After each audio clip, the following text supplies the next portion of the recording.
Isang mapagpalang araw po sa inyo, Sir Blair.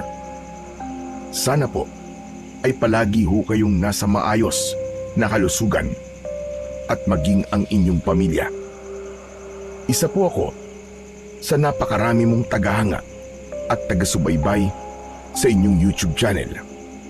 At isang malaking karangalan po para sa akin na mapapabilang ang aking kwento sa inyong isa sa buhay. Meron po tayong kasabihan na hindi natin dapat husgahan ang isang tao base sa panlabas nitong anyo at sa katayuan nito sa buhay. Masasabi ko kasi na sa kwento ng aking buhay ay marami ang nanghusga sa akin nung mga panahon na ako ay nalugmok sa buhay nang dahil sa isang napakasakit na pangyayari. Ako nga po pala si Bayani at ito ang aking kwento. Sa baryo kung saan ako isinilang at lumaki ay nakilala ko bilang isang mananabas ng aswang. Nakikipaglaban ako sa mga aswang gamit ang sandata gaya ng itak nang walang ginagamit na agimat o anting-anting. Ang kakayahan ko na yon ay natutunan ko sa aking tatay na isa ring mananabas nung siya ay nabubuhay pa. Madalas kasing salakayin ng mga aswang ang aming lugar.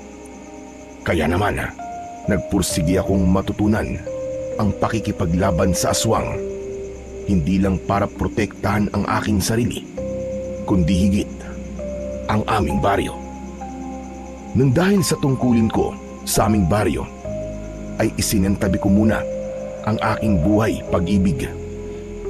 Pero totoo ngang mahirap kalaban ang puso. Nang nakilala ko si Alena, ay agad akong umibig sa kanya. Naging kasintahan ko siya at nang nagpakasal kami, ay nagkaroon kami ng isang anak. Ngunit sa kasamaang palad, parehas na pinatay ng aswang ang aking mag-ina.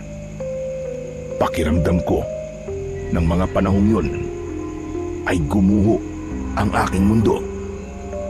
Nawala ako sa aking sarili at isang gabi ay bigla na lamang akong lumabas ng bahay at naglakad-lakad kung saan-saan ako nakarating, at nang natauhan ako ay hindi ko na alam kung nasang lugar ako. Doon na nagsimulang magbago ng gusto ang aking buhay. Ang dating mananabas ng aswang ay naging isang palaboy kung saan-saan ako natutulog at nabubuhay ako sa panghihingi ng barya at kakapiranggot na pagkain. Isang umaga, naglalakad ako papunta sa panaderya para bumili ng tinapay. Mula sa napaglimusan ko, may bitbit akong sako na naglalaman ng kung ano-anong bagay na nakukuha ko sa basurahan o kung saan paman. Marumi ang suot kong damit at alam kong hindi na maganda ang amoy ko. Pero wala akong pakialam dahil nasanay na akong ganun ako. Pagdating ko sa panaderya ay isang batang lalaki ang nakita kong umiiyak dahil nagpapabili siya ng isang tinapay sa kanyang nanay, pero hindi siya binibilhan. Narinig ko na sinabi ng nanay na sakto lang ang pera nila para sa tinapay na kakainin nila para sa almusal. Naawa naman ako sa bata, kaya imbis na ipambili ko ng tinapay ko ang pera ko, ay ibinili ko yun ng tinapay ng bata. Natuwa ako nang nagpasalamat sa akin ng bata at tumigil na siya sa kanyang pag-iyak. Naglakad na ako palayo sa panaderya dahil wala na akong pambili ng tinapay. Pero isang boses ng matandang lalaki ang tumawag sa pangalan ko. Huminto ako at paglingon ko ay nakita ko si Mang Erning na papalapit sa akin.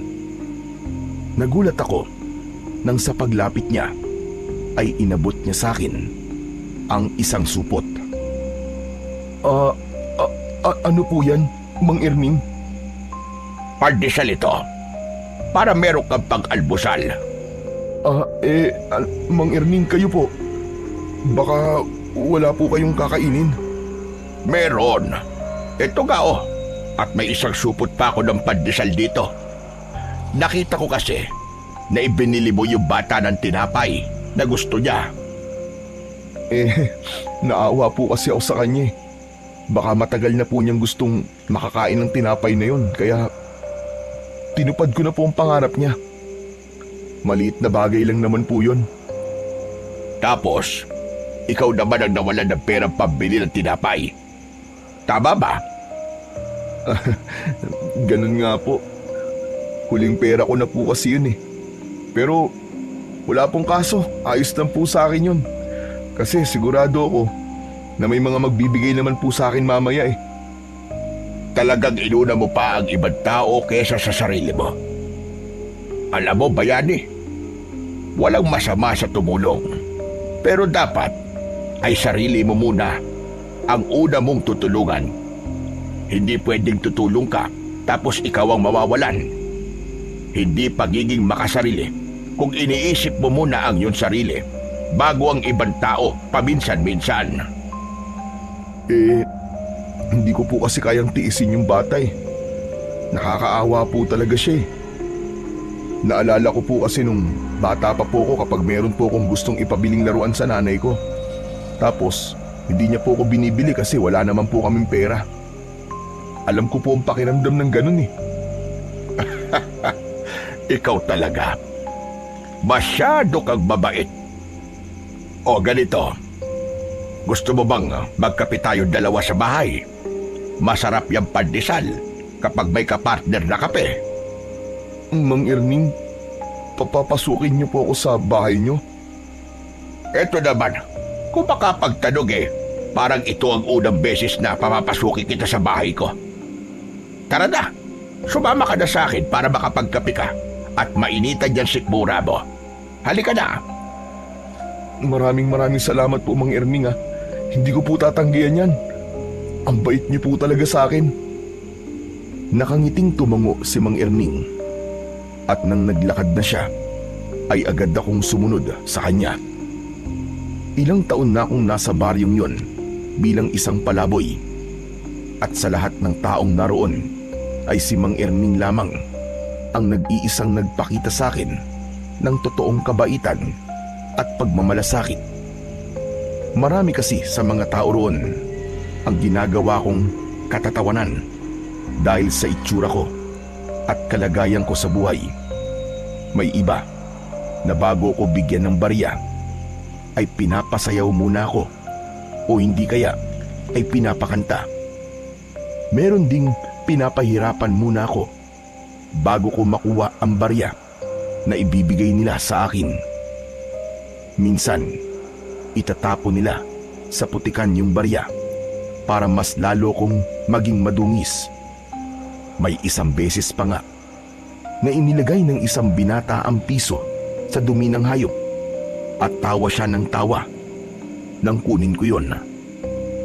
Sa madaling salita, napakababa na nga ng tingin ko sa aking sarili ay mas lalo pa nila akong ibinababa. Pero wala naman akong magawa at hindi ako umaalma kasi kailangan ko ng pera para may pambili ng pagkain. Kahit piso ay napakahalaga sa kagaya ko. Kaya kahit nayuyurakan na ang pagkatao ko, ay ginagawa ko ang mga gusto nila. Kaya masasabi ko na kahit paano ay mapalad pa rin ako dahil mabait sa akin si Mang Erning. Sapat na sa akin na merong isang tao ang nagpapakita sa akin ng kabutihan. Hindi nagtagal ay nakarating na kami sa bahay ni Mang Erning. Isa yung maliit na kubo na nakatayo sa malawak na lupa. Sa unahan ay may 2 puno ng mangga, habang sa likod ay ang taniman ng mga gulay. Pinaghugas muna ako ni Mang Erning ng kamay sa batalan bago ako umupo para mag-almusal. Hinayaan niya akong magtimpla ng sarili kong kape at saka kami nagsimula na kumain. Napakasarap talaga ng pandesal at mainit na kape sa umaga. Tama po kayo. Pero mas masarap po ito kung may palaman na pritong itlog. Gusto mo ba bumili ako ng itlog para meron tayong palaman? Nako, wag na po. Hindi naman po ako naghahanap ng pritong itlog eh. Nasabi ko lang po yon. Nakakahiya na po kung bibili pa po kayo. Hayaan mo at sa susunod ay magpiprito na ako ng itlog. Ay, oo nga pala. Pwede ba akong magtanong sa'yo? Pwede naman po. Ano po bang itatanong nyo? Gaano ka na ba katagal na palaboy? Naku, hindi ko na po matandaan eh. Pero matagal-tagal na rin po. Naaalala mo pa ba kung saan ka nakatira? O kung meron ka pang pamilya? Pamilya? Wala na po eh. Yung tungkol naman po kung saan po ako nakatira. Hindi ko na po matandaan.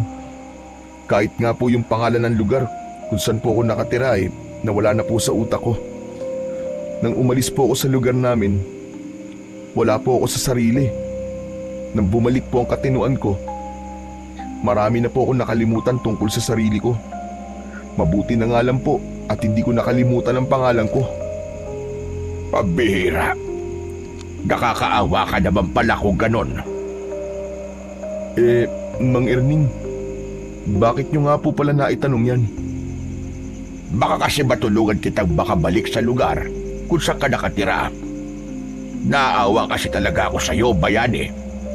Ramdam ko na mabuti kang tao, kaya dapat lang na ikaw ay tulungan. Maraming salamat po, Mang Erning ah. Kasi po, sa dinami-rami ng tao rito, ay kayo lang po nag-iisang mabait sa akin. Halos lahat po kasi sila. Ginagawa po akong katatawanan at kinukutya ako. Kasi isa nga po akong palaboy. Para po bang ang iniisip nila na porke palaboy ako, ay wala na akong pakiramdam. Tao pa rin naman po ako, nakagaya nila. Ewan ko ba sa mga tao rito? Wala na yatang maisip na mapaglilibangan, kaya ikaw na ginawa nila libangan. Kaya bayani, ako nang humihingi ng pasensya sa mga ginagawa sa iyong hindi maganda ng mga kabaryo ko rito. Hindi niyo po kailangan humingi sa akin ng pasensya. Kasi wala naman po kayong ginagawang masama sa akin eh. Kahit na, kung hindi nila kayang humingi ng tawad sa iyo, ay ako na ang gagawa nun. Pero sana ay maisip ng mga tao rito na mali ang ginagawa nila sa iyo. Kung gusto ka nilang bigyan ng barya o pagkain, ay magbigay na lang sila at huwag ka na sana nilang gawing katatawanan. Siguro po, wala na po akong magagawa pagdating po sa bagay na yan. Tinanggap ko na po na ganito talaga ang buhay ko. Hanggang sa mamatay na ako. Huwag ka magsalita ng ganyan. Maniwala ka, may plano ang Diyos sa iyo. Lalo na kung wala ka namang inaargabyadong ibang tao at wala kang ginagawang masama. Teka, nagdadasal ka ba palagi, bayani? Oo naman po. Bago po ako matulog sa gabi, nagdadasal po ako. Mabuti yan. Huwag kang makakalimot sa Panginoong Diyos. Teka, matanong ko lang. Natatandaan mo pa ba ang buhay mo noon sa lugar kung saan ka nakatira? Ano po eh? Hindi na rin po eh. Ay, nako. Mahirap pala talaga ang kalagayan mo. Mukhang mahihirapan talaga tayong alamin kung saan ka nakatira. Napailing na lamang si Mang Erning sa mga nalaman niya tungkol sa akin. Habang ako naman ay isinawsaw ang pandesal sa kape, saka ko yun kinain. Hindi totoo na wala akong natatandaan sa buhay ko dati. Ang totoo, malinaw pa sa aking alaala ang maraming beses na pakikipaglaban ko sa mga aswang.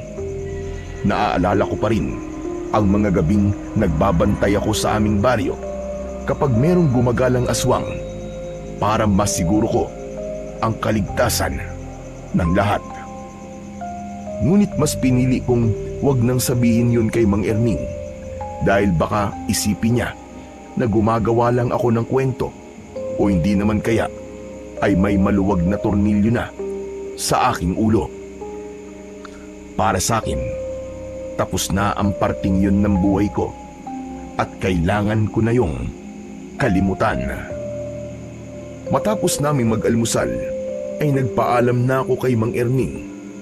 Pero pinigilan niya akong umalis kagad dahil aniya ay meron siyang ibibigay sa akin. Isang plastik na may laman na mga damit ang inabot niya sa akin. O hayan, mga lumang damit ko ang mga yan. Hindi pa sira mga yan ha. Maayos pa ang iba dyan. Hindi ko na galang na isusuot. Kaya mas mabuting mapakinabangan mo na lang. Maraming salamat po, Mang Erning. Itong suot na damit ko na lang po kasi ang meron po ako. Hindi ba binigyan kita noon nung nakaraang buwan na bagong t-shirt? Tsaka short. Nasaan na ba ngayon? Wala na po eh. Ninakaw po sa akin. Aba, sino namang nagnakaw? Hindi ko po alam eh. Natutulog po kasi ako noon tapos nasa tabi ko po yung binigay niyong bagong damit tsaka short. Tapos pagising ko po, wala na. Pinag-interesan po siguro kasi alam po na bago. Pambihirang buhay to. Ang dami talagang lokong tao rito. Alam na nga nilang walang-wala ka na. Ninakawag ka pa. Hayaan mo. At kapag pumaldo ko sa benta ng gulay, ay ibibili kita ulit ng damit sa bayan. Naku, wag na po, Mang Erning. Baka mamaya nakawin lang po ulit sa akin, sayang. Okay na po ako rito sa mga damit po na binigay nyo. Maraming salamat po. Bakit kasi hindi ka nalang tumira rito sa bahay ko? Hindi ba? Dati ko pa yan sinasabi sa'yo. Mag-isa lang naman ako rito eh. Huwag na po, Mang Erning. Mas gusto ko po na mabuhay ng walang inaasahan. Saka, sanay naman na po ako sa labas eh. At hindi ko na po kailangan ng bahay. Ay, dako. Ikaw ang bahalang bata ka. Basta, kung sakaling magbago ang isip mo, ay sabihin mo lang kagad sa akin. Bukas ang bahay ko para sa'yo. Maraming salamat po ulit sa inyo, Mang Erning. Sige po, aalis na po ako. Matapos kong magpaalam kay Mang Erning, ay lumabas na ako ng bahay niya. Habang naglalakad, ay binuksan ko ang plastik at napangiti ako dahil medyo marami ang nakalagay dong damit. Kahit luma na ang mga yon, ay malaking tulong pa rin yun sa akin, lalo na't isang damit na lang ang meron ako.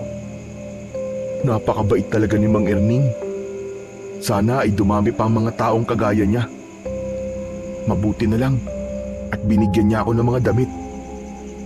Dahil nakatutok ang mga mata ko sa mga damit, ay hindi ko napansin ang taong kasalubong ko.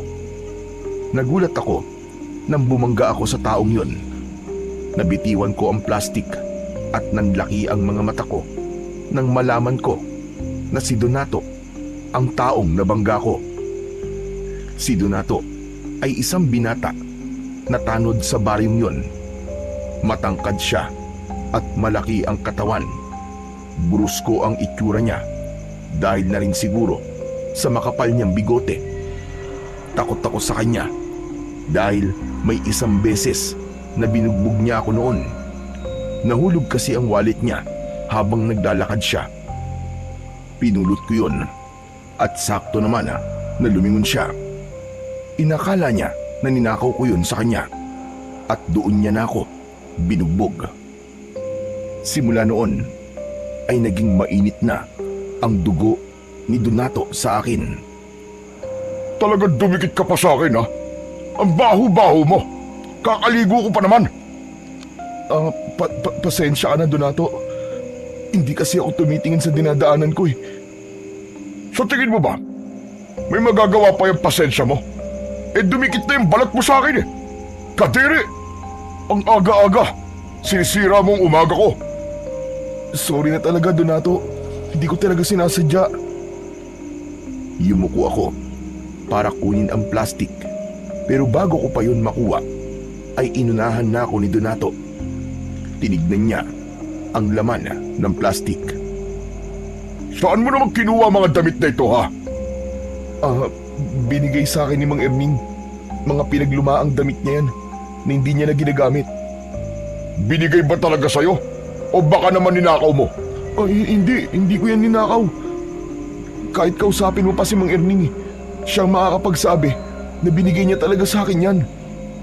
Hindi ako naniniwala sa'yo. Magnanakaw ka naman talaga, di ba? Hindi ko pa nakakalimutan na ninakaw mo ang wallet ko. Hindi ko ninakaw yun. Nahulog yun sa bulsa mo, Donato. Nagkataon lang na ako nasa likod mo kaya ako nakapulot. Ibabalik ko naman talaga sa iyo yun eh. Pero nag-isip ka lang kaagad sa akin ng masama. Bakit parang sa pananalita mo ako pa may kasalanan, ha? Saka sa itsura mong yan, mukha ka talagang magnanakaw Hindi porki palaboy ay magnanakaw na kaagad. Maraming ang nakaupo sa gobyerno na maayos ang suot pero ninanakaw ang kaban ng bayan. Ang dami mo pa sinasabi. Sumama ka na nga lang sa akin sa barangay hall. At bakit naman ako sasama sa doon? Kasi nga, nagnakaw ka. Sinabi nang hindi ko ninakaw ang mga yan eh. Bigay sa akin yan ni Mang Erning. Hindi ako naniniwala sa'yo. Ang dapat sa'yo, ikinukulong. Bayani, Donato, sandali lang. Ano ba nangyayari rito? Para akong nakakita ng anghel nang biglang dumating si Mang Erning. Tumayo siya sa tabi ko at sa kanya kinausap si Donato. Ano na naman ba ito, Donato? Bakit pinagtitripan mo na naman yata si Bayani? Yung palaboy kasi yan nagnakaw. At ano naman ang ninakaw niya? Itong mga damit. Hindi yan ninakaw ni Bayani. Ako ang nagbigay niyan sa kanya. Akin ang mga yan. Marahas na inagaw ni Mang Erning ang plastic kay Donato at sa kanya yon ibinalik sa akin. Ikaw, sa susunod na, Donato, magtatanong ka muna. Hindi yung inaakusahan mo kagad yung tao nang hindi maganda. Saka nabalitaan mo na bang nagnakaw ito si Bayani para masabi mo na magnanakaw siya. Yun lang naman po ang ikinakabuhay ng mga palaboy na kagaya niya, di ba? Ang magnakaw. Saka bakit mo palagi ipinagtatanggol yan? Abogado ka ba niya? Dahil mali ang ginagawa mo.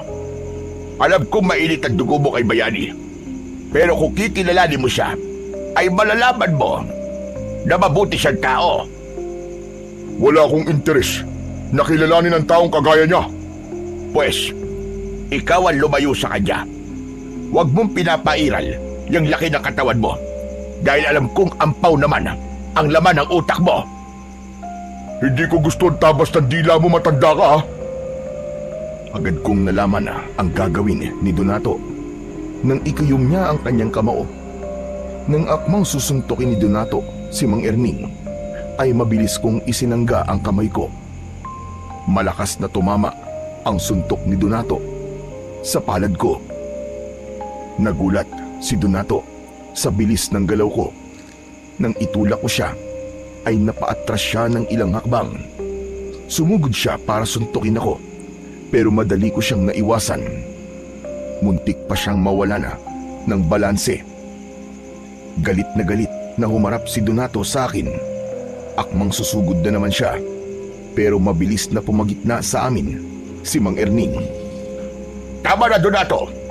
Sumusobra ka na! Akala niyo ba ay kaya niyo ako? Kahit pagtulungan niyo pa akong dalawa, ay wala kayong panama sa akin! Ayos lang nasaktan mo ko. Pero kung pati si Mang Erning na matanda na, ipapatulan mo, ibang usapan na yun. Wala akong pakialam, kahit matanda pa yan. Hindi ka ba talaga titigil, ha, Donato? O baka gusto mong isumbong ko na kay Kapitan ang mga kalokohang ginagawa mo para matanggal ka na sa mga tanod dito. Tila natakot si Donato sa sinabi sa kanya ni Mang Erning. Hindi agad siya nakapagsalita, bagamat nanatili ang galit sa kanyang muka. Magkasunod kaming dinuro ni Donato. Hindi pa ako tapos sa inyong dalawa. May araw din kayo. Hihintayin ko ang araw na yon, Donato. Umuusok ang ilong sa galit na umalis si Donato at doon lang ako nakahinga ng maluwag. Humarap ako kay Mang Erning at tinignan ko siya nang may kasamang pag-aalala sa kanyang muka. Ayos lang po ba kayo, Mang Erning? Hindi po ba kayo nasaktan? Ayos lang ako, huwag mo kong intindihin. Saka bakit ako masasaktan? Eh di nga tumama sa akin yung suntok ni Donato dahil sinalo mo. Ayoko po kasing nakakakita ng matandang sinasaktan. Lalo na po kayo. Mabait po kayo sa akin at palagi niyo po akong tinutulungan.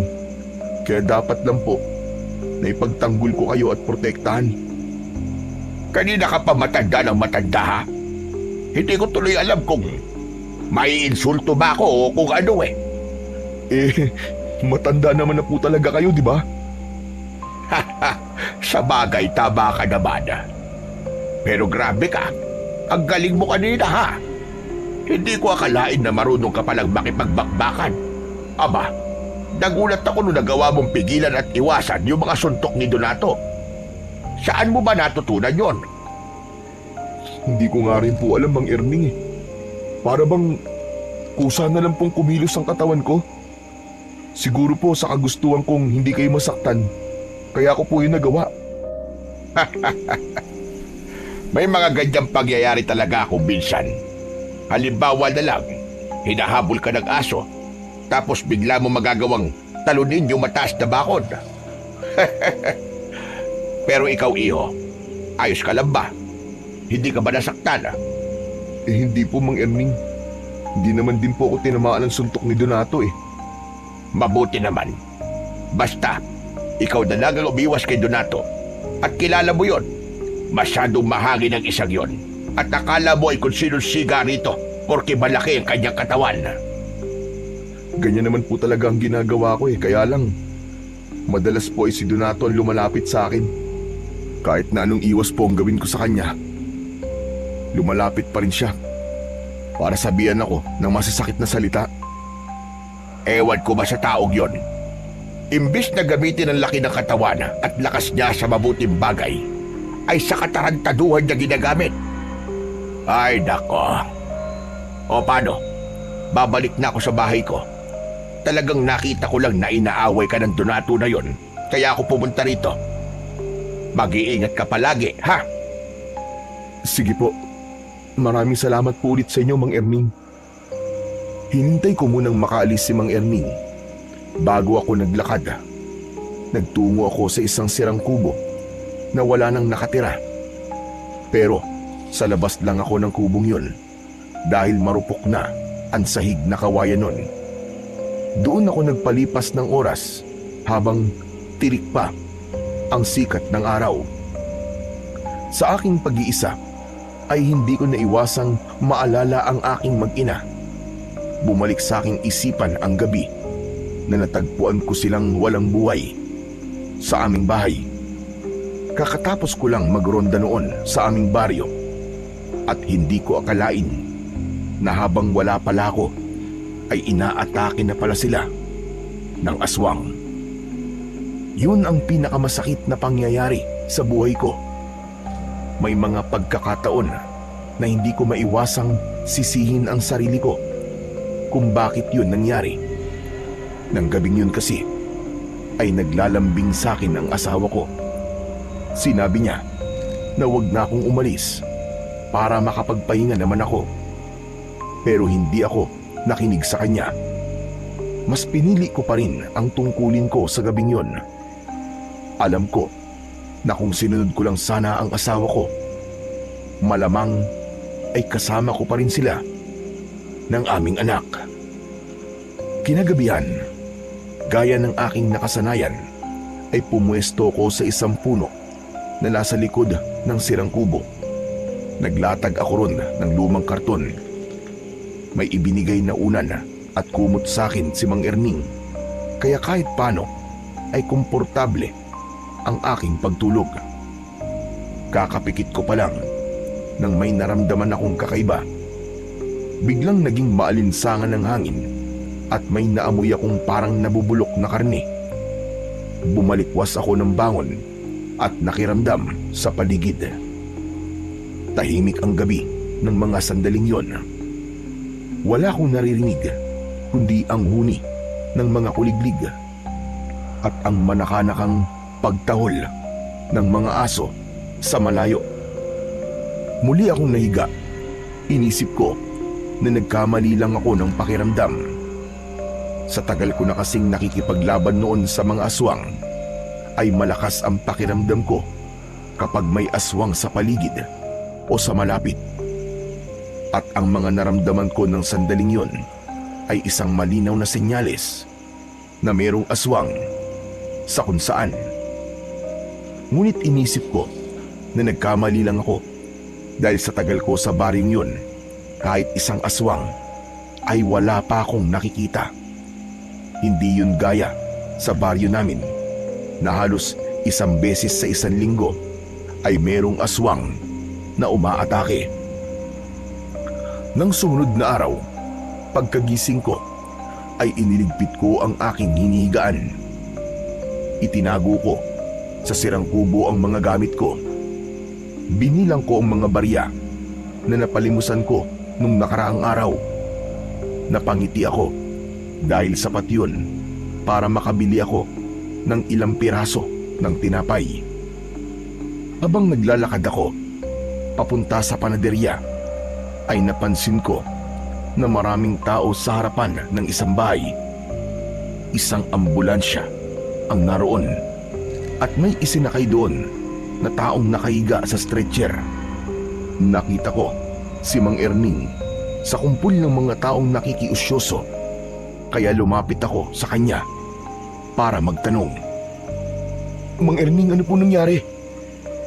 Patay po ba yung isinakay sa ambulansya? Oo, bayani. Si Celia.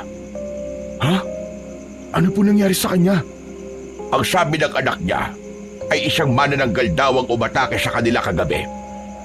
Pinuntirya si Celia kasi nga buntis siya. Nakakaawa nga kasi pati walang kamalay-malay na sanggol ay nadamay. Manananggal? Isang aswang? Ganun na nga, bayani. Teka, bakit parang hindi ka rin makapaniwala? Sa bagay, kahit ako ay hindi makapaniwala na merong sasalakay na manananggal dito. Sa tagal ko na naninirahan dito sa baryong ito, gayon lang ito nangyari. Natigilan ako sa narinig ko. Doon ko napagtanto na hindi ako nagkamali sa naramdaman ko kagabi na merong aswang.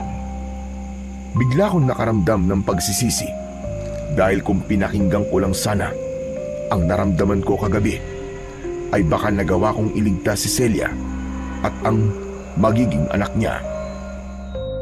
Ganun pa man, sinabi ko sa sarili ko na matagal ko nang tinalikuran ang pagiging mananabas, kaya wala nang dahilan pa para balikan ko pa ang dati kong ginagawa.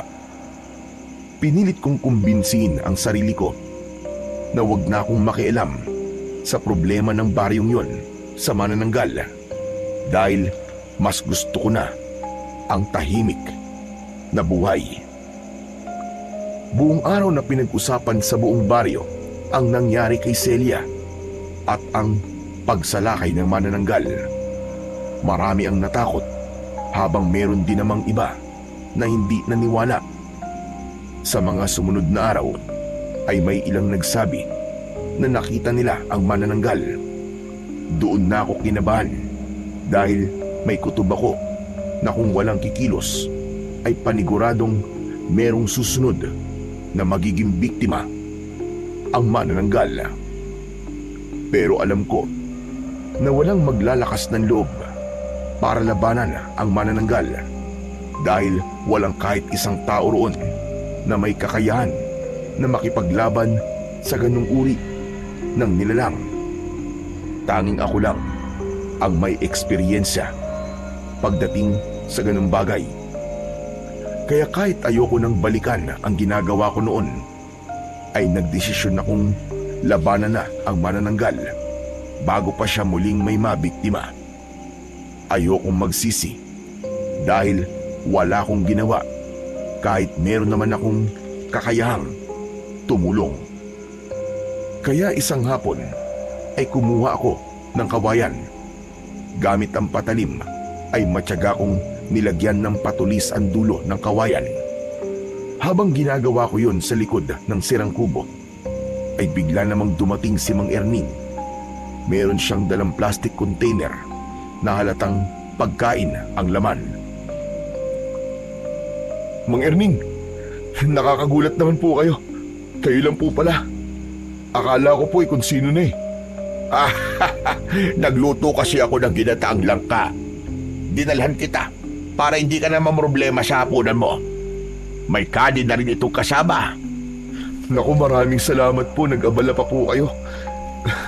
Pero sakto po ang dating nyo kasi sa totoo lang po iniisip ko nga na matutulog na lang po ako ng gutom mamaya kasi wala po ako ng pagpalimusan sa maghapon eh. Tamang-tama pala na naisipan kong dalang ka ng pagkain. Ano pala yung ginagawa mo? Bakit parang gumagawa ka yata ng sibat? Tama po kayo, sibat nga po ito. Para saan ba yan?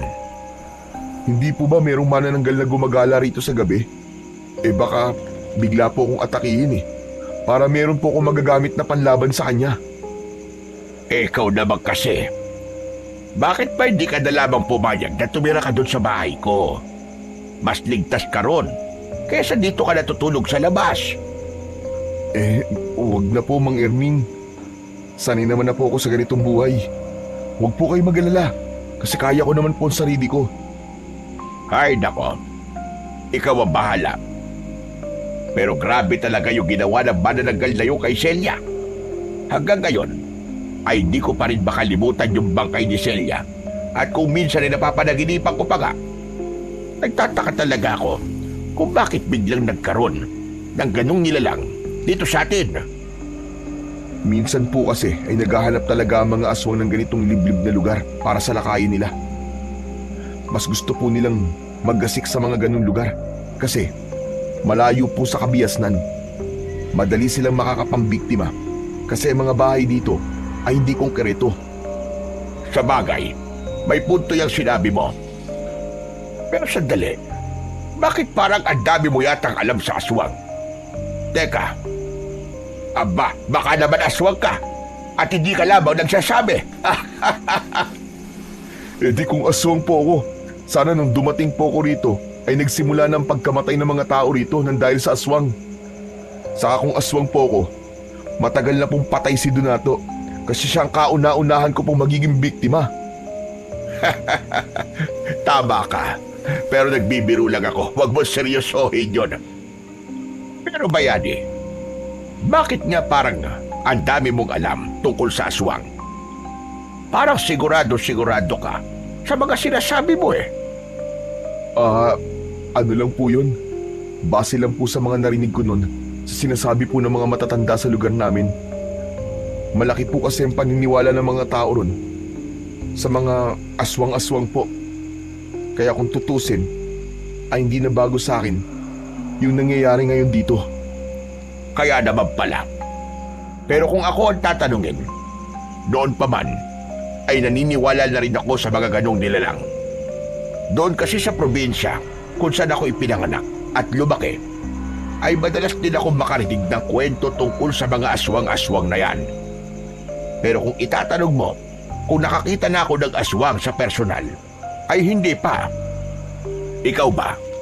Nakakita ka na ba ng totoong aswang? Hindi pa po. Sa kwento-kwento ko lang din po nalaman ang tungkol sa kanila.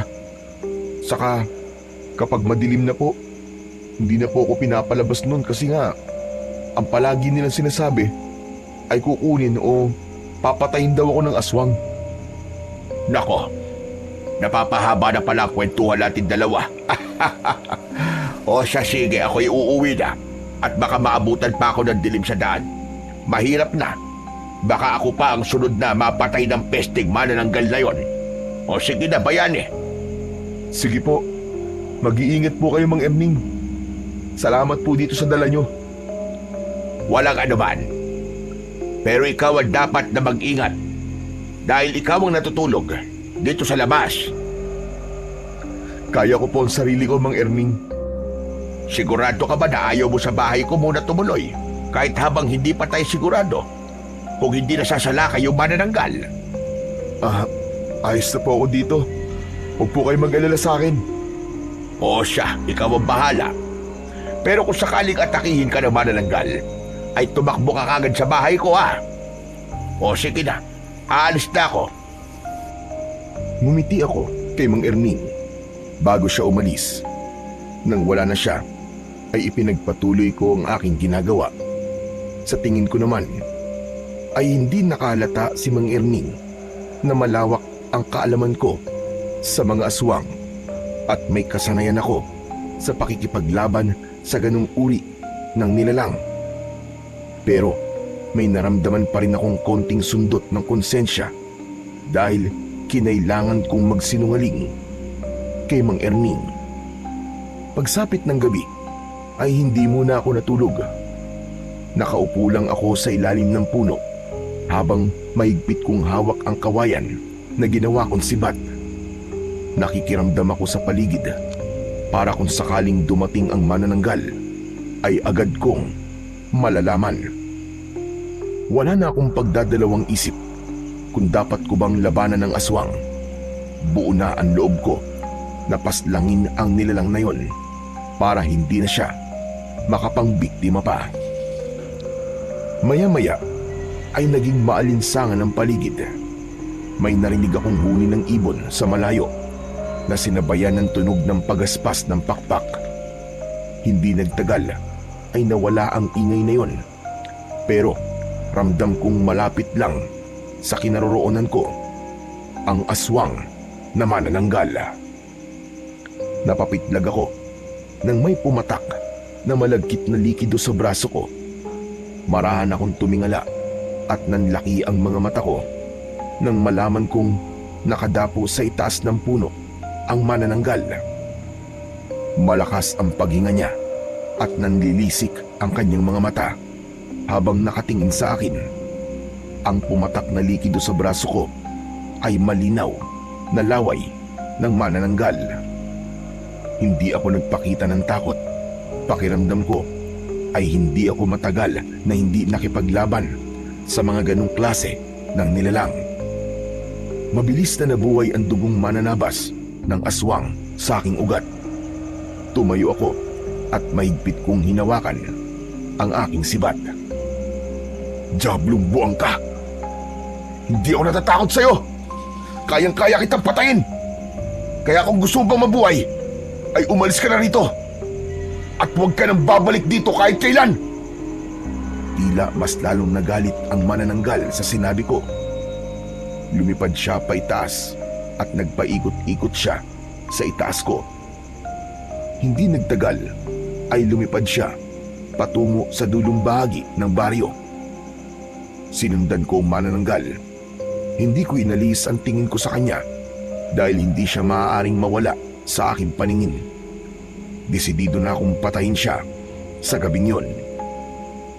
Pagdating ko sa masukal na bahagi ng baryo, ay hindi ko maintindihan kung bakit biglang nawala ang manananggal. Tumingin ako sa paligid, pero hindi ko alam kung saan siya nagpunta. Anak ng teteng, sa kaya nagpunta ang manananggal na yun. Pero nararamdaman ko pa rin siya, kaya sigurado ako nasa paligid lang siya. Tumigil ako sa paghahanap sa kinaroroonan ng manananggal. Pumikit ako at mas nilakasan ko ang aking pakiramdam. Mas naging matalas ang aking pandinig. At lahat ng kaluskos sa paligid ko ay naririnig ko. Isa yon sa mga taktika ko kapag nagtatago ang kalaban kong aswang. Ibinukas ko ang mga mata ko nang naramdaman ko kung nasaan ang manananggal. Agad akong pumaling sa kaliwa at malakas kong pinakawalan ang dala kong sibat. Hindi ako nagkamali dahil mula sa direksyon na yon ay pasugod na sa akin ang manananggal. Bumaon ng sibat sa dibdib ng manananggal. Bumagsak siya sa lupa at para siyang bolang nagpagulong-gulong. Hindi ko na siya binigyan ng pagkakataon na makalipad ulit. Tumakbo ko papunta sa kanya at hinugot ko ang sibat at buong lakas ko yung itinarak sa gitna ng kanyang noo. Umawang ang bibig ng manananggal at nanlaki ang kanyang mga mata. Nalagutan siya ng hininga habang nakadilat ang kanyang mga mata na parabang hindi siya makapaniwala sa mabilis na kamatayan na sinapit niya sa akin. Anak ka ng teteng! Ang dali mo namang patayin! Hindi man lang ako pinagpawisan sa'yo. Dapat lang yan sa mga kagaya mo para hindi ka na makapambiktima pa ng mga taong walang kalaban-laban. Nang masiguro kong patay na ang manananggal, ay umalis na ako para bumalik sa aking tinutulugan. Masaya ako dahil wala nang susunod na magiging biktima ang manananggal. Sigurado ko na bukas ng umaga, sa sandaling matagpuan ng mga tao ang walang buhay na katawan ng manananggal, ay labis silang matutuwa. Naging mahimbing ang tulog ko ng gabing yon dahil alam kong ligtas ng muli ang aming baryo. Pagsapit ng umaga ay hindi ko inasahan na gigisingin ako ni Mang Erning. Malakas niyang niyugyug ang katawan ko. Bayani! Bayani, gumising ka! Bayani! Mang Erning, bakit po ba? Ang aga niyo naman pong mang-abala na natutulog. Inaantok pa po ako eh. Umamin ka nga sa akin. Ikaw ba ang pumatay sa manananggal? Ho? Ano po? Patay na po yung manananggal? Huwag ka na magmamaang-maangang pa. May hinala ako na ikaw ang pumatay sa manananggal na yon. Natagpuan ang katawan niya sa kasukalan at may nakatusok na sibat na gawa sa kawayan sa noo niya. Eh di magandang balita po yan. Kung patay na po pala yung manananggal, ibig sabihin, wala na po siya magiging susunod na biktima. Bakit hindi mo sinasagot ng tanong ko sa'yo? Eh ano po ba yung tinatanong nyo? Pasensya na po, kagigising ko lang eh. Medyo hindi pa po ako makapag-isip ng maayos. Uulitin ko. Ikaw ba ang pumatay sa manananggal? Hindi po ako. Paano ako po ang papatay sa kanya eh? Magdamag po ako natutulog dito. Saka ano naman pong alam ko sa pagpatay sa ganong klase ng nilalang. Kung hindi ikaw ang pumatay sa manananggal, bakit ang sandata na ginamit para patayin siya ay yung sibat na gawa sa kawayan? Hindi ba nakita kita kahapon na gumagawa ka ng ganong sandata? Hindi agad ako nakapagsalita sa sinabing ni Mang Erning. Pakiramdam ko ay malalaman niya na kung sino talaga ako at kung ano ang kaya kong gawin. Pero wala akong balak na malaman ng kahit na sino na isa akong mananabas ng aswang.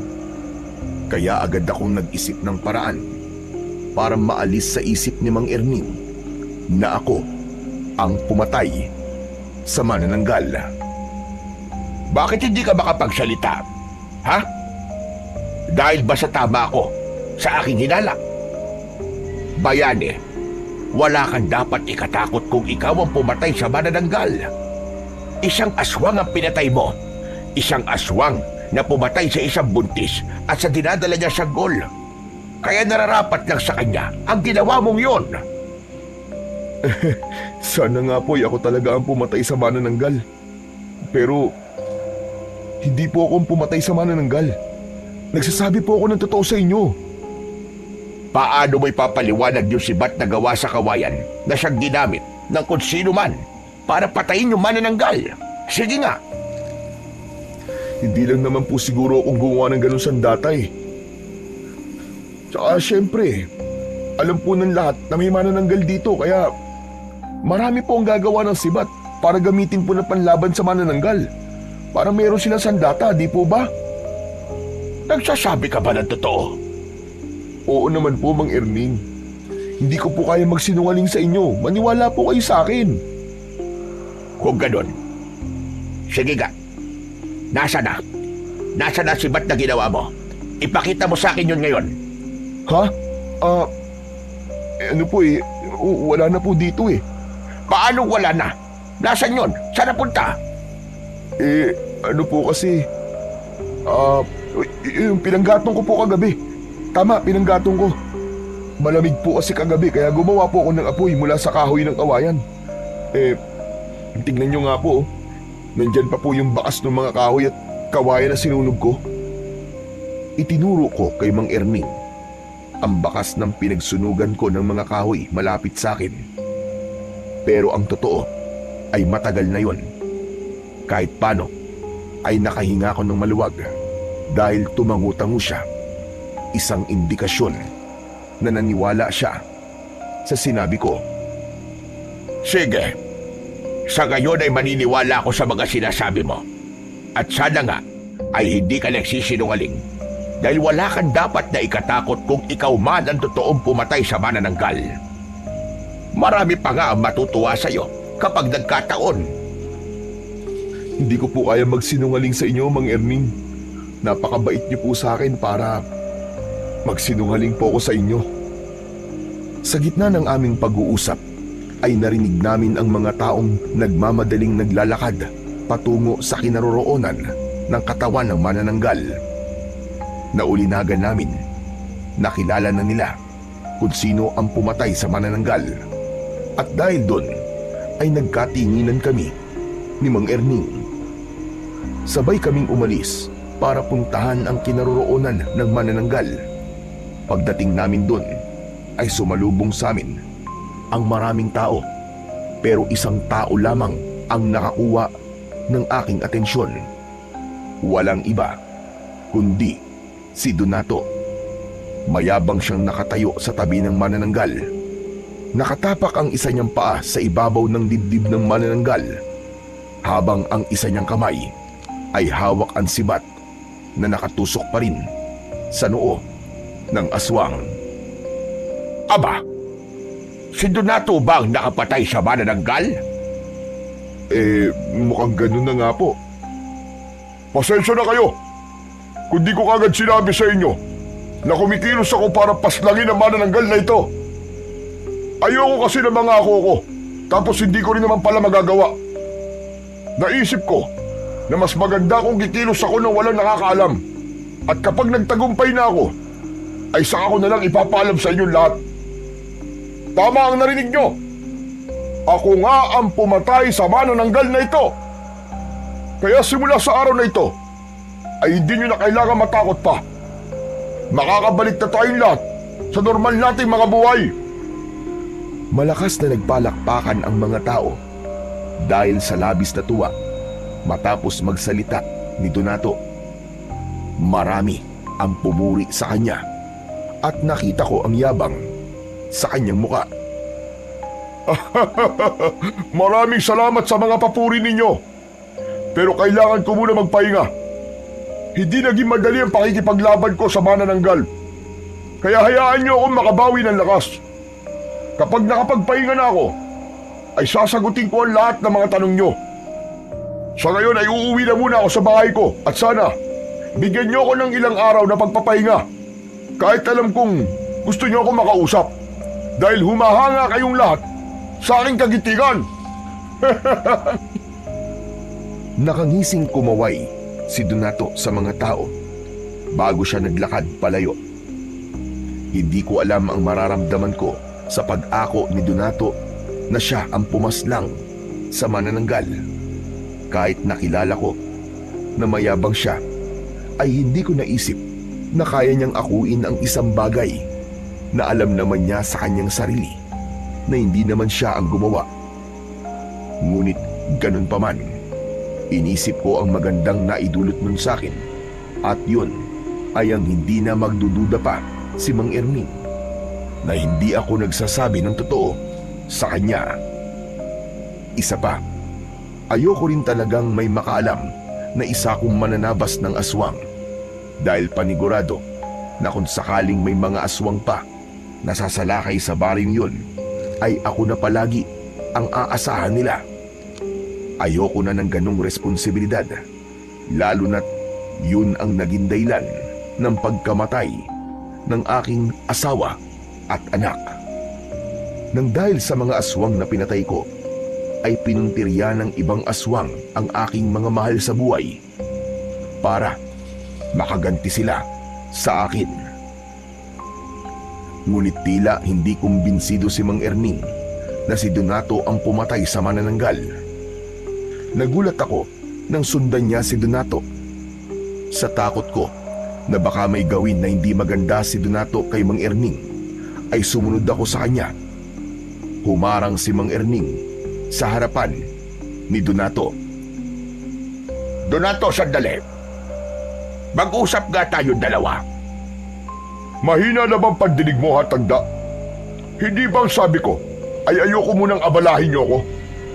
Hindi mo ba kayang pagbigyan ng hiling ko kapalit ng pagpatay ko sa manananggal? Ang sabi ko, kailangan ko ng pahinga. Sigurado ka bang ikaw ang pumatay sa manananggal? O isa lang ito sa mga kasinungalingan mo? Magpasalamat ka dahil maganda mood ko ngayong umaga. Dahil kung hindi, kanina pa dumugo yung nguso mo dahil sa sinabi mo sa akin. At talaga nakuha mo pa akong pagdudahan, ha? Kaysa magpasalamat ka sa kabayanihan ginawa ko. Saka lang ako magpapasalamat sa iyo kapag nasiguro ko na ikaw nga talaga ang pumatay sa manananggal. Malinaw na wala kang ebidensya na ikaw nga ang may gawa nun. Ang pinanghahawakan mo lamang ay ang mga salita mo. Kahit sino ay pwedeng gawin yon. Kahit ako ay kaya kong sabihin na ako ang pumatay sa manananggal. Walas, teka. Natawa naman ako sa sinasabi mo, tanda. Sa tingin mo ba ay merong maniniwala sa'yo kapag sinabi mong ikaw ang pumatay sa manananggal? Sa tanda mong yan, paniguradong marupok na mga buto mo. At talagang nagdududa ka pa sa kakayahan ko, ha? Hindi mo ba nakikita ang laki ng braso ko at ang laki ng katawan ko? Kaya nga ngayon, ay pwede kitang ibalibag dyan sa kinatatayuan mo. Donato, huwag mo namang sasaktan si Mang Erning. Matanda na siya. Eh, yung matanda na yan eh. Kung naiingit kasi siya sa akin, dahil maraming humahanga sa akin, eh manahimik na lang siya. Baka atakihin pa siya sa puso sa sobrang inggit niya. Baka yung pa ikamatay niya. Napakabastos talaga ng bunganga mo. Kaya hindi ako naniniwala na magpapakabayani ka para sa aming lahat. Hindi ikaw ang klase ng tao na handang isugal ang sarili para lamang sa iba. Eh di huwag kang maniwala. Wala akong pakialam. Basta ako, alam ko kung ano ang totoo. Kaya ikaw, mamatay ka sa inggit at galit mo sa akin. Tumabi na nga kayong dalawa. Baka hindi pa ako makapagtimpi. Sipain ko kayong dalawa eh. Hinawakan ko sa braso si Mang Erning at binulungan ko siya na tama na. Alam kong napilitan lang siya nang hilahin ko siya palayo kay Mang Donato. Mayabang kaming tinignan ni Donato bago siya naglakad palayo. Hindi ko pa rin binitiwan si Mang Erning dahil baka biglang sundan na naman niya si Donato. Saka ko lang pinakawalan ang braso niya nang nawala na si Donato sa aming paningin. Napakayabang talaga ng Donato na yon. Akala mo ay kung sinong malakas. Ha! Kahit malaki ang katawan niya, ay ampaw naman ang utak niya. Eh bakit niyo naman po kasi ginawa yun, Mang Erning? Tignan niyo po, mas lalo tuloy na galit si Donato sa inyo. Baka gumanti po yun sa inyo. Eh di gumanti siya. Sa tingin ba niya ay natatakot ako sa kanya? Ha! Nek-nek niya. Kung ang iba ay nagagawa niya sindakin, ibahin niya ako. Hindi ako takot sa kanya. Tama na po yan, Mang Erning. Baka magkatotoo yung sinabi ni Donato. Eh, baka bigla po kayong atakihin sa puso dahil sa sobrang galit nyo. Wala akong sakit sa puso, kaya malabo mangyari ang sinasabi mong yan. Hindi talaga ako naniniwala na ang lalaking yon ang pumatay sa manananggal. May ibang taong gumawa nun, pero ayaw lang niyang magsalita. Kung ano man ang dahilan ng taong yon, ay yun ang hindi ko pa alam sa ngayon. Pero gagawa ako ng paraan para malaman kung sino talaga ang pumatay sa manananggal, para mabigyan siya ng papuri na nararapat para sa kanya. Hindi na lang ako nagsalita dahil baka makahalata pa si Mang Erning na ako talaga ang pumaslang sa manananggal. Para sa akin ay hindi ko na kailangan pa ng papuri. Sapat na sa akin na alam kong ligtas na ang baryong yun at wala nang mamamatay nang dahil sa isang manananggal.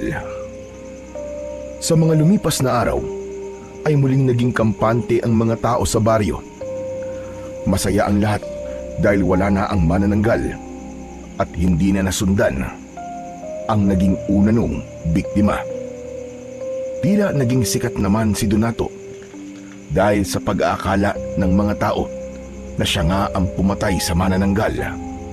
Marami ang humanga sa kanya at marami ang nais marinig ang kwento niya kung paano niya napaslang ang aswang. Nanatiling tikom ang bibig ko at mas pinili kong wag nang isiwalat ang katotohanan. Masaya na rin ako sa nangyari dahil makakapamuhay na kaming muli ng tahimik at payapa. Isang tanghali ay nasa bahay ako ni Mang Erning. Pinuntahan niya ako kanina at sinabi niya na nagluto siya ng adobong baboy at nais niya na pagsaluhan namin yon. Sa gitna ng aming pagkain ay nagulat kami nang isang babae ang biglang pumasok sa bahay ni Mang Erning. May bag na nakasukbit sa kanyang likod. Nagliwanag ang mukha ng babae nang nakita niya si Mang Erning. Lumapit siya kay Mang Erning at mahigpit niyang niyakap ang matanda. Lolo! Lolo, namiss ko po kayo! Olivia, anong ginagawa mo rito?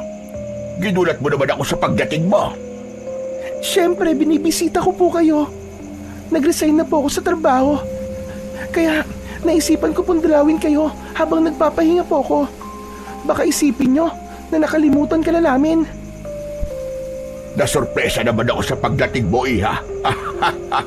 Maraming salamat, apo. Oo nga pala. Bayani, ito si Olivia. Apo ko ito na nakatira sa Maynila. Olivia, apo. Siya naman si Bayani. Mabait yan. Kaibigan ko yan dito. Hello Bayani.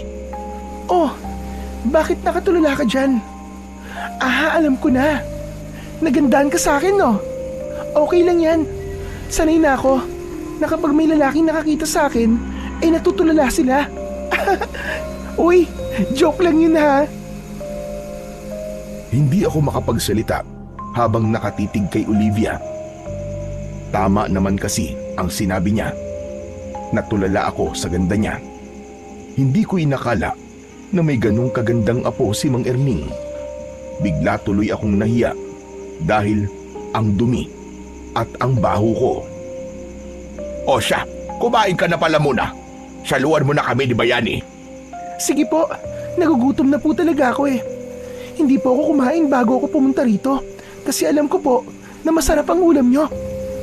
At tama nga ako kasi adobong baboy ang ulam nyo. Favorite ko po yan, lalo na kung kayo po nagluto. Mang Erning, aalis na po pala ako. Oh, bakit naman? Hindi ka pa nga tapos kumain eh. Tapusin mo muna yung pagkain mo bago ka umalis. Busog na po ako eh. Saka, para magkaroon po kayo ng oras na makapag-usap po kayo ng apo nyo. Nahihiya ka ba sa amin? Huwag kang mahiya, ano ka ba? Saka, wala namang kaming pag-uusapan ni Lolo na hindi dapat marinig ng ibang tao. Okay lang yan. Tapusin mo na yung pagkain mo. Sige. Hindi na muna ako umalis. Nakayuko ako habang kumakain dahil talagang nakaramdam ako ng hiya nang dumating si Olivia. Nakinig na lang ako sa kumustahan ni na Olivia at Mang Erning. Nang matapos na kaming kumain ay nagpaalam na ako. Bumalik ako sa aking pinagpapahingaan at doon ay inilabas ko ang isang matamis na ngiti. Naglalaro kasi sa utak ko ang magandang muka ni Olivia. Aminado ko na may naramdaman akong pagkagusto sa kanya kahit unang beses ko pa lamang siya na nakita. Simula nang dumating si Olivia sa baryo ay palagi kong sinisiguro na kahit paano ay maayos ang aking itsura sa tuwing nagpupunta ako sa bahay ni Mang Erning. Ayoko kasi na palagi akong makikita ni Olivia na marumi. Hindi naman sa umaasa ko na magugustuhan din ako ni Olivia dahil malabong mangyari yon. Pero ganun naman yata talaga kapag may gusto ka sa isang tao. Gusto mo na kapag nakita ka niya ay maayos ang itsura mo. Isang umaga, pumunta ako sa bahay ni Mang Erning na may dalang isang plastik ng mangga. Ibinigay ko yun kay Mang Erning at nagpasalamat siya sa akin. Aba, saan mo naman nakuha ang mga manggang ito? Ang dami nito ah. Pinakit po kasi sa akin ni Aling Mona yung puno ng mangga niya. Kasi marami na pong bunga eh. Tapos yun, binigyan niya po ako ng pera, saka po ng mangga. Marami pong mangga ang ibinigay niya kaya naisipan ko pong bigyan po kayo. Hindi ko naman po kayang ubusin ng mga yun eh. Kaya kaysa mabulok po, ay mas mabuti pang ibigay ko na lang po ang iba sa inyo. Ganun ba? Maraming salamat. Masarap ito kapag ginawang ensalada. Paborito ni Olivia yon. Oo nga pala. Napapansin ko na palagi ka na lamang naliligo. Meron ka bang pinupormahan? Po, wala po. Naisip ko lang po kasi na hindi porke palaboy po ko, ay dapat magmukha po talaga akong palaboy. Maganda yung naisip mo na yan. Alam mo kasi, may mga tao na bumabase sa itsura mo kung paano ka nila itatrato. Hindi sa sinasabi ko na tama yun ha. At ganun ako. Pero yun kasi ang masakit na katotohanan ng buhay. Tama naman po kayo sa sinabi nyo. Pero alam ko po na hindi kayo ganung klase ng tao. Kasi nung una pa lang po ay maganda na po ang trato nyo sa akin. Naputol ang pag-uusap namin ni Mang Erning nang makita namin si Olivia na paparating. Nagulat ako kasi kasama niya si Donato. Nang nasa tapat na sila ng bakuran ni Mang Erning ay inabot ni Donato kay Olivia ang bayong saka siya umalis. Nakangiting lumapit sa amin si Olivia.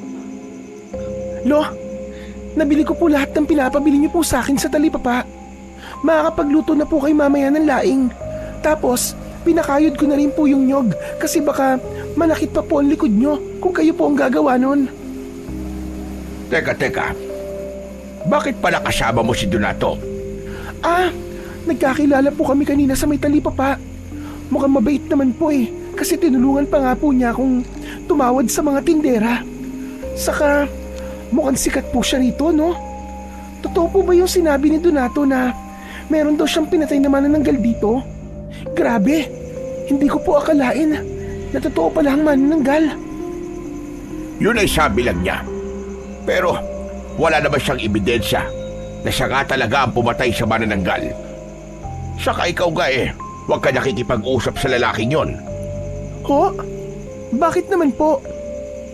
Napakayabang na tao ng Donato na yon. At isa pa, galit ako sa kanya dahil ilang beses niya na akong muntik na saktan. May isang beses pa nga na susuntokin niya sana ako, pero mabuti na lang at naroon si Bayani. Hindi niya hinayaan na masaktan ako ni Donato. Kaya huwag kang lalapit sa lalaking yon dahil malinaw na may gusto yun sa'yo. Hindi ako papayag na ganong klase ng lalaki ang magiging nobyo mo. Mas gusto ko pang maging kasintahan mo itong si Bayani dahil sigurado ko na mabuting tao yan. Wala naman po akong balak na ligawan po si Olivia, Mang Erning. Talagang dinamay niyo pa po ako. Nasabi ko lang naman yon. Kasi kumpara naman talaga kay Donato, ay mas mabuting tao ka sa kanya. Ganun po ba? Sorry, Lo, ha. Hindi ko kasi alam na masama pala ugali ng lalaking yun. Nung nagpakilala kasi siya sa akin, ang bait-bait niya. Pero parang mayabang nga po. Kasi kahit hindi ko naman po tinatanong, ay binanggit niya po sa akin na meron nga po siyang pinatay na manananggal. At ang sabi pa po niya, ay kilalang kilala po siya sa baryong to dahil po sa bagay na yon. Oh, nakita mo na. Hindi ba't ubod ng yabang ang lalaking yon? Huwag po kayong mag-alala, Lo. Hindi ko na po kakausapin pang muli si Donato. Kung nalaman ko lang po sana kagad yan, bago siya nakipagkaibigan sa akin, ay hindi ko po talaga siya papansinin. Ayoko pa naman sa mga lalaking sobrang hahangin. Lihim akong natuwa sa mga sinabi ni Olivia. Kahit wala akong balak na manligaw sa kanya kasi alam kong hindi niya ako magugustuhan, ay masaya ako na hindi siya mapupunta sa lalaking kagaya ni Donato. Magmula nang namatay ang manananggal, ay inakala naming lahat na tapos na ang dilubyo sa baryo. Pero dumating ang mga araw na halos tuwing umaga ay may natatagpo ang patay na alagang baboy, gaya na lamang ng kambing, baboy at kalabaw. Muling bumalik ang pagkabahala ng mga tao, kaya nagkaroon ng pagtitipon sa plaza. Ay doon ay nagsalita sa harapan ng lahat si Donato. Isa ko sa pumunta roon kasama sina Olivia at Mang Erming. Alam ko nababahala na naman kayo dahil sa posibilidad na meron na naman panibagong aswang ang naririto sa ating baryo. Alam ko rin na wala kayong ibang inaasahan na lumaban sa aswang na yon kundi ako lamang. Huwag kayong mag-alala dahil gaya ng ginawa kong pagpatay sa manananggal ay gagawin ko ang lahat para patayin ang aswang na dahilan ng pagkamatay ng mga alaga niyong hayop. Napakaswerte ng baryo natin dahil meron tayong kagaya ko na matapang, malakas at walang takot na hanapin ang lahat ng nilalang na sumisira sa ating kapayapaan. Tignan mo, Apo. Hindi ba totoo sinabi ko na napakayabang ng Donato na yan? Kaya nga po, Lolo. Sabihin na nating malaki po ang naitutulong niya sa mga tao. Pero hindi dapat siya magsalita ng ganyan na para bang sa kanya nakadepende ang lahat ng buhay na nandito. Isa pa, malakas ang kutob ko na hindi talaga siya ang pumatay doon sa manananggal. May ibang gumawa ng bagay na yon. Pero dahil wala nagsalita, ay inako na ni Donato na siya ang pumatay sa manananggal. Pero kung hindi po si Donato ang pumatay sa manananggal, sino naman po kaya? Si Bayani. Hindi po akong pumatay sa manananggal. Ang ibig kong sabihin ay baka meron kang hinala kung sino ang totoong pumatay sa manananggal. Hindi ko naman sinabi na ikaw ang gumawa nun. Wala po akong maisip eh. Pero kung sinasabi po ni Donato na siya, siguro, maniwala na lang po tayo sa kanya para wala ng gulo. Basta. Hindi ako naniniwala sa mga sinasabi ng mayabang na Donato na yan. Puro kayabangan lang naman at hangin ang laman ng utak niyan eh. Pero sigurado ko na isang araw ay malalaman din natin ang buong katotohanan. At kapag nangyari yon, tignan natin kung anong gagawin ni Donato. Baka sa labis na kahihiyan ay umalis na lang siya rito sa ating baryo. Huminto muna kami sa pag-uusap nang muling nagsalita si Donato. Gaya na sinabi ko, ay huwag kayong masyado mag-alala. Dahil nandito ako. Ako ang tutugi sa aswang na yon at gagawin ko ang lahat para mapatay siya sa lalo madaling panahon. Hindi ko nahihintayin na dumating ang araw na hindi na lang mga hayop ang papatayin niya, kundi tayong mga tao na rin. Ako ang tagapagligtas dun lahat sa aswang at sa iba pang nilalang na magiging banta sa inyong mga buhay. hindi ko kayo pababayaan. Dahil alam kong tanging ako lamang ang may kakayahan na protektahan kayong lahat. Malakas na nagpalakpakan ang mga tao para kay Donato na para bang napakasaya nila sa mga sinabi nito. Pero kung hihimayin ang bawat salita ni Donato, malinaw na nagmamayabang lamang siya. Kung malalaman din ng mga tao na hindi si Donato ang pumatay sa manananggal, ay sigurado ko na mag-iiba ang tingin nila rito. Pero wala akong balak na sirain ang pantasya ni Donato na isa siyang bayani sa baryong yon. Nakaramdam na ng inis si Mang Erning, kaya inaya niya na kami na umalis. Kaming tatlo ang tanging umalis sa plaza dahil pakiramdam namin ay wala ng kwenta ang mga sinasabi ni Donato. Pagdating namin sa bahay ni Mang Erning, ay sinabi ni Mang Erning na magsisibak lang siya ng kahoy sa likod. Nang kami na lang ni Olivia ang nasa harapan ng bahay, ay nagpaalam na ako sa kanya na aalis na ako. Pero bigla akong pinigilan ni Olivia. Teka, sandali lang bayani. Huwag ka munang umalis. Maiinip kasi ako nito kasi wala na akong makakausap. Busy kasi si Lolo. Gusto mo kong makausap? Ganun na nga. Kaya nga, ayokong umalis ka, di ba? Bakit? Meron ka bang gagawin? Wala naman. Ang totoo niyan tatambay lang ako sa kung saan. Saan ka tatambay? Siguro, dun sa may ilog. Tahimik kasi ron Saka, walang masyadong tao kapag ganitong oras. Alam mo, simula nang dumating ako rito, ay hindi pa ulit ako nakakapunta sa ilog na yon. Maganda pa rin ba doon? Aba, oo naman, Olivia. Malinis pa rin ang tubig doon kasi inalagaan yun ng mga tao rito Malaki kasi ang pakinabang ng ilog na yun sa aming lahat. Eh di, doon na lang tayo tumambay. Sasama na lang ako sa'yo. Talaga? Gusto mo akong makasama at makausap? Oo naman. Bakit ba parang ayaw mo maniwala? Si Lolo na mismo ang nagsabi na mabait at mapagkakatiwalaan ka. Kaya tara na. Hindi ako makapaniwala na makakasama ko si Olivia sa isang lugar. Magkasama kaming nagpunta ni Olivia sa ilog. Labis ang tuwa ni Olivia nang makita niya na totoo ang sinabi ko na malinis pa rin ang ilog, at sinabi pa niya na sa susunod na araw ay gusto niyang maligo roon. Umupo siya sa malapad na bato sa tabi ng ilog. Oh, anong ginagawa mo dyan?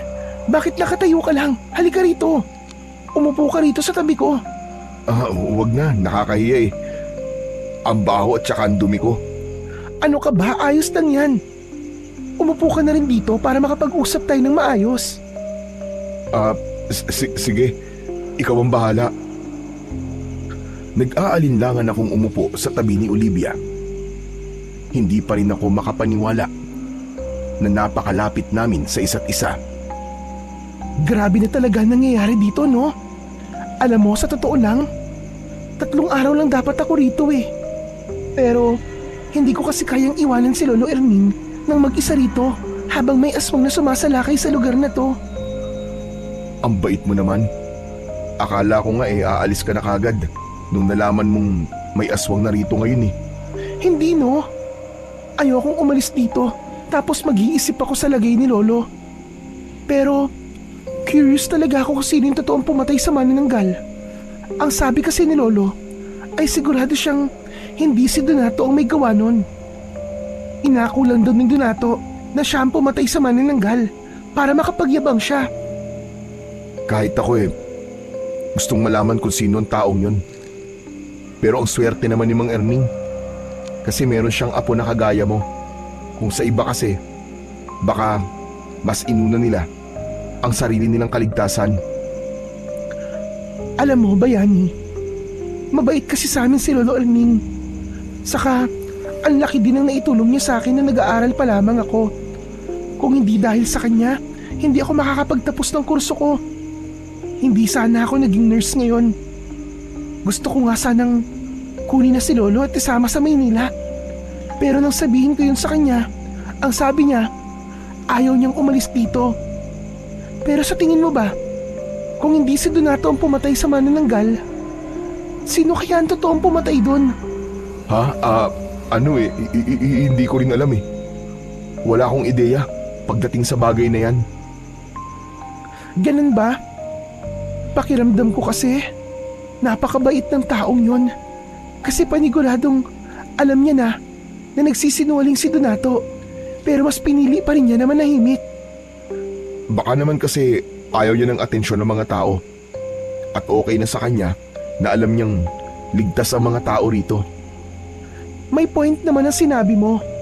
Pero sandali nga, kung makapagsalita ka, parang alam na alam mo yung nararamdaman ng totoong pumatay sa manananggal ah. Hindi naman sa ganun. Iniisip ko kasi na kung ako yung taong yun, ay ganun na magiging rason ko kung bakit ayoko malaman ng mga tao na ako ang pumatay dun sa manananggal. Sa gitna ng pag-uusap namin ni Olivia, ay nagulat kami nang biglang dumating si Donato. Mahigpit na hinawakan ni Donato ang braso ko at hinila niya ako patayo. Sa bilis ng pangyayari ay hindi ko nagawang iwasan ang pagdapo ng kamao ni Donato sa aking muka. Napaupo ako sa lupa at agad akong nilapitan ni Olivia.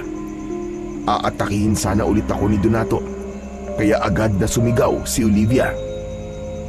Ano bang ginagawa mo? Bakit sinasaktan mo si Bayani? Ginugulo ka ba ng palaboy na yan ha? May ginagawa ba siyang masama sa'yo? Wala siyang ginagawang masama sa akin. Ganyan ka ba talaga ha? Bigla ka na lamang nananakit? Pinoprotektahan lang kita, Olivia. Kilala ko kasi ang palaboy na yan eh. At alam kong masama ang ugali niyan. Eh ikaw, hindi mo ba kilala ang sarili mo? Kung meron mang masama ang ugali dito, malinaw na ikaw yon at hindi si Bayani. Walang taong may matinong pag-iisip na mananakit ng kapwa niya nang walang dahilan. Hoy ikaw, anong ginawa mo kay Olivia ha? May ginamit ka bang ritual sa kanya para ipagtanggol ka niya? Wala akong alam sa sinasabi mo, Donato. Hindi na ako kailangan gamitan ng ritual ni Bayani para maging mabait ako sa kanya. Kasi alam kong mabuti siyang tao. At huwag ka rin magtaka kung bakit hindi maganda ang pakikitungo ko sa'yo. Kasi alam kong masama ang ugali mo. Bukod doon, ay napakayabang mo pa. Ako? Mayabang? Dahil ba sa mga sinabi ko kanina sa plaza? Bakit? Totoo naman lahat ng mga sinabi ko ah. Kung ang ibang tao ay nagagawa mo lokohin, ibahin mo ko. Si Lolo at si Bayani, hindi kami naniniwala na ikaw ang pumatay sa manananggal. Nagpapatawa ka ba? Hindi ka taga rito, kaya paano mo malalaman ang kakayahan ko? Hindi ko na kailangan malaman pa ang kaya mong gawin. Sa pananalita mo kanina at sa kung paano mo saktan si Bayani, ay malinaw na wala sa iyo ang katangian na may totoong malasakit sa mga tao. Kaya sana, lumitaw na kung sino talaga yung totoong pumatay sa manananggal para mapahiya ka. Alam mo, maganda ka sana eh. Ang totoo nga eh, may gusto ako sa'yo. Pero hindi ko gusto ang tabas na dila mo. Salamat sa papuri mo. Pero ganito talaga ako magsalita eh. Kapag masama ang ugali ng isang tao, masama rin ang pakikitungo ko sa kanya. Kaya huwag ka na magtaka kung bakit ganito ako magsalita sa'yo. Alam mo, kung ano ang dalawang bagay na gusto kong mangyari sa'yo, ha? Yung lumitaw na yung taong totoong pumatay sa manananggal, o hindi kaya, ay umatake yung aswang. Tapos, makikita ng mga tao na hindi mo siya kayang patayin. Para sila mismo makaalam na hindi mo kayang pumatay ng aswang at puro kayabangan lang ang nandyan sa utak mo. Pinakiramdaman ko si Donato dahil baka bigla siyang magalit at saktan niya si Olivia. Tumiim ang bagang ni Donato na para bang pinipigilan niyang sumabog ang galit niya. Hindi nagtagal ay tumalikod na siya at nagmamadaling naglakad palayo. Marahan akong tumayo at nang humarap sa akin si Olivia ay bumakas ang pag-aalala sa mukha niya. Pumutok ang labi mo. May dugo ka. Teka, may dala akong first aid kit. Umuwi muna tayo para magamot ko yung sugat mo. Sa dumi ng kamay ng Donato na yon, hindi malabong maimpeksyon yan kapag hindi nalinisan. Huwag na Olivia, ayos lang ako. Pero dapat hindi mo na sinabihan ng ganun si Donato. Baka kasi ikaw naman ang pag-initan niya ngayon. Hindi ako natatakot sa kanya, no? Saka, maganda na rin na paminsan-minsan ay sinasampal ng katotohanan ng ganong klase ng tao. Tara na. Sumama ka na sa akin sa bahay at gagamutin ko yung sugat mo. Huwag ka nang tumanggi, ha? Dahil ako magagalit sa'yo. Sige ka. Wala na akong nagawa, kundi ang sumunod kay Olivia. Pagdating namin sa bahay nila, ay nagulat si Mang Erning nang makita ang dugo sa aking bibig. Si Olivia na ang nagkwento kay Mang Erning ng lahat. Kaya galit na naman siya kay Donato. Ayok talaga, Donato na yan. Wala talaga magawang maganda. Bakit ka ba niya sinuntok? Inakala po kasi niya na may ginagawa po ako masama kay Olivia. Kahit ang totoo ay nag-uusap lang naman po kami. Gusto yata mag-feeling superhero ni Donato, Lolo. Akala niya yata ay may impress ako sa mga paandar niya. Kaya nang supalpalin ko siya, ay wala na siyang nagawa, kundi ang umalis. Tama lang ang ginawa mo, Apo. Dapat talaga ay palaging sinusupalpal ang Donato na yan para malaman niya na hindi lahat ay takot sa kanya. Kaya nagiging mayabang lalo ang taong yun dahil iniisip niya na lahat ay kayang-kaya niya. Grabe nga po si Olivia kanina, Mang Erning. Nagulat po ako nang sagot-sagutin niya po si Donato. Ngayon ay alam ko na po na sa inyo nagmana si Olivia. Bata pa lang kasi si Olivia ay tinuruan ko na siyang maging matapang at ipaglaban kung ano ang tama. Kaya hindi na ako nagtaka nang sagot-sagutin niya si Donato. Teka, tama na muna yung kwentuhan natin. Kukunin ko lang yung panlinis ko ng sugat para malinisan ko na yung mga sugat mo, Bayani. Pumasok si Olivia sa maliit na kwarto at nang balikan niya kami ay may dala na siyang maliit na bag. Sinimulan niya na ang pag-aalis ng dugo sa bibig ko bago niya nilinisan at nilagyan ng gamot ang aking sugat. Habang ginagawa yun ni Olivia ay tila wala ako sa aking sariling nakatitig lamang sa kanya. Hindi ko akalain na sa likod ng ganda niya ay may tapang din siyang itinatago. Mas lalo tuloy akong humanga sa kanya dahil bihira sa isang babae ang kayang gawin ang ginawa niya kanina. Nang sumunod na araw ay ginulantang kaming lahat ng isang bangkay ng lalaki ang natagpuan sa kasukalan. Kalunos-lunos ang itsura niya dahil puno ng malalalim na sugat ang buong katawan niya. Malinaw na ang naging sanhi ng kamatayan niya ay ang napakalaking kagat niya sa leeg. Awang-awa ako sa asawa ng lalaki na nawalan ng malay sa labis na pag-iyak habang yakap ang bangkay. Nang sandaling yon ay nasa tabi ko sina Olivia at Mang Erning. Maya-maya pa ay dumating ang mayabang na si Donato at lumapit siya sa bangkay ng lalaki. Umiling-iling siya at bumakas ang lungkot sa kanyang muka. Pero dahil kilala ko si Donato ay alam kong peke ang emosyon niyang yon. Dumating na ang kinatatakutan ko mangyari. Hindi na lang hayop ang pinapatay ng aswang, kundi maging tao na rin. Base sa mga sugat na nakita ko kay Mang Arnold, ay malinaw na aswang ang pumatay sa kanya. Patawarin niyo ako kung hanggang ngayon ay hindi ko pa rin nagagawang paslangin ang aswang. Pero huwag kayong mag-alala. Dahil gabi-gabi, magroronda ako para tugisin ang aswang. Nangangako ko sa inyong lahat na hindi magtatagal ay papatayin ko rin ang aswang na yon, gaya ng ginawa ko sa manananggal. Marami ang lumapit kay Donato, lalo na yung mga matatanda. Marami ang nagpasalamat sa kanya at kung hawakan siya ng mga tao ay para siyang isang santo. Si Donato naman ay panayan sabi sa mga tao na siya ang bahala sa aswang.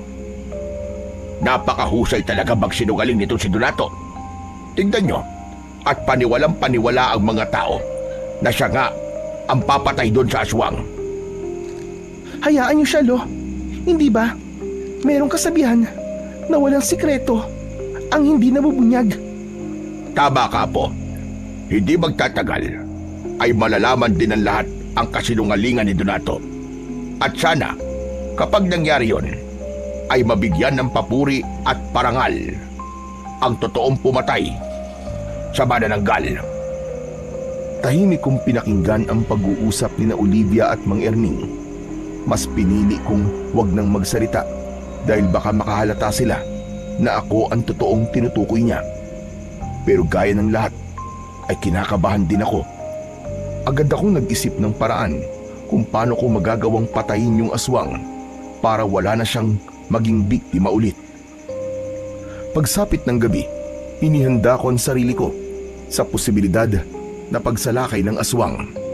Naglakad-lakad ako sa baryo habang dala ang kawayan na ginawa kong sibat. Siniguro ko na walang makakakita sa akin, kaya sa madidilim na bahagi ako ng gubat dumaan. Alam ko na malaki ang posibilidad na kung sakaling mapaslang ko ang aswang ay aakuin yung muli ni Donato. Pero wala akong pakialam kung ganun ulit ang mangyayari. Ang tanging nasa utak ko ay ang patayin ng aswang at maging ligtas ang lahat ng tao sa baryong yon. Hanggang sa napahinto ako nang may maulinagan akong mga taong nagsisigawan. Luminga ako at nakita ko ang mga taong tumatakbo. Palihim ko silang sinundan at nalaman ko na papunta sila sa bahay ni Donato. Pagdating nila roon ay kinatok nila ang pinto ng bahay ni Donato. Hindi nagtagal ay bumukas ang pinto at nakita ko na humihingi ng tulong ang mga tao kay Donato dahil sumasalakay daw ang aswang sa bahay ni Mang Erning. Teka, pasensya na kayo. Pero ilang gabi ako nagronde, kaya wala akong lakas ngayon.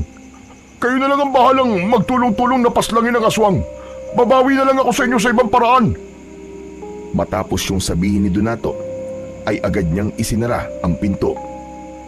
Nang malaman kong sa bahay ni Mang Erning sumasalakay ang aswang, ay walang pagdadalawang isip na tumakbo ako papunta ron. Panay ang dasal ko na sana ay hindi pa huli ang lahat at magawa ko pang iligtas si Mang Erning at Olivia. Nang makarating ako sa bahay ni Mang Erning, ay dinig na dinig ko ang pagsigaw ni Olivia sa loob. May mga taong nakasilip sa bintana ng kani-kanilang bahay at nakakapanglumo na walang kahit isa man lang ang nagtangkang tumulong kahit naririnig nila ang paghingi ng tulong ni Olivia. Mabilis akong pumasok sa bahay ni Mang Erning. Nagulantang ako nang makita ko si Mang Erning na nakahandusay sa saig. Duguan siya at may malaking sugat sa leeg. Habang si Olivia naman ay nakahiga sa saig at nasa ibabaw niya ang aswang. Kahit may sugat sa braso si Olivia, ay pilit pa rin siyang nakikipagpambuno sa aswang para iligtas ang sarili niyang buhay. Hindi na ako nag-isip pa. Nilapitan ko kagad ang aswang at nang humarap siya sa akin, ay agad kong itinarak ang sibat sa kanya. Malakas na sumigaw ang aswang. Nilubayan niya si Olivia, pero ako naman ang inatake niya. Sinunggaban ako ng aswang. Napahiga ako at pumaibabaw sa akin ang aswang. Akmang sasakmalin niya ako, pero mabilis kong iniharang ang aking braso. Malakas akong napasigaw nang maramdaman ko ang pagbaon ng matutulis at mahaba niyang pangil sa aking braso. Nakita ko ang itak sa saig na mukhang ginamit ni Mang Erning para labanan ang aswang. Pinilit ko yung inabot Tiniis ko ang sakit na nararamdaman ko dahil hindi pa rin pinapakawalan ng aswang ang aking braso. Sa wakas, nagawa kong maabot ang matalas na itak. Agad ko yung ibinaon sa tiyan ng aswang. Nang maramdaman kong nanghina ang aswang, ay malakas ko siyang itinulak. Bumagsak ang aswang sa saig at hindi ko na siya binigyan pa ng pagkakataon para makabawi. Lumapit ako sa kanya at buong lakas kong itinarak ang itak sa gitna ng kanyang noo. Hindi pa ako nasiyahan. Hinugot ko yun at pinagdiinan ko sa kanyang dibdib hanggang sa siya ay bawian ng buhay. Habol ko ang aking paghinga nang lapitan ko si Olivia. Olivia, may sugat ka. Kailangan madala kagad kayo ni Mang Erning sa ospital. Tama nga si Lolo. Tama nga ang hinala niya. Na ikaw talaga ang pumatay sa manananggal. Malinaw na sa pinakita mo kanina na ikaw ang totoong may kakayahan na makipaglaban sa aswang. Olivia, saka na natin pag-usapan yan. Ang kailangan nating unahin ngayon ay ang pagdadala sa inyo sa ospital. Lalapitan ko sana si Mang Erning nang pumasok bigla si Donato roon at nagulat siya nang makita niyang patay na ang aswang. Agad din siya lumabas at narinig namin ang malakas na boses ni Donato. Mga kababaryo! Maaari na kayo lumabas! Patay na ang aswang! Sa pangalawang pagkakataon ay nagawa ko ulit kayong iligtas! Ako muli ang bayani niyong lahat! Hayop. Hayop talaga. Napakasinungaling talaga ng Donato na yon. Hindi na ako papayag na maloko na naman niya ang mga tao. Kailangan malaman ng lahat ng totoo. Hayaan mo na siya, Olivia. Kailangan na muna kayo madala ni Mang Erning sa ospital. Kilala ko yan si Lolo. Masamang damo yan. Kaya hindi pa yan mamamatay. Teka, bayani. Pagbigyan mo na ako. Mabilis lang ako. Nang lumabas si Olivia, ay sinundan ko siya dahil natakot ako na baka saktan siya ni Donato kapag nagsalita siya. Marami ng tao sa labas. Pagkakita ni Donato kay Olivia, ay ngumiti. Si Donato, Oh, Olivia, nandito ka ba para magpasalamat sa akin? Dahil iniligtas ko kayo? Pwede ba? Tigilan mo na ang pagsisinungaling mo, Donato. Hindi ikaw ang pumatay sa aswang, kundi si Bayani.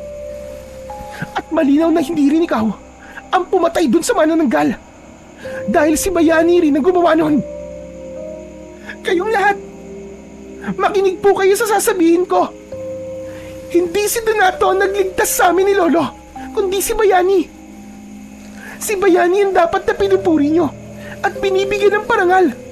At hindi itong si Donato. Teka.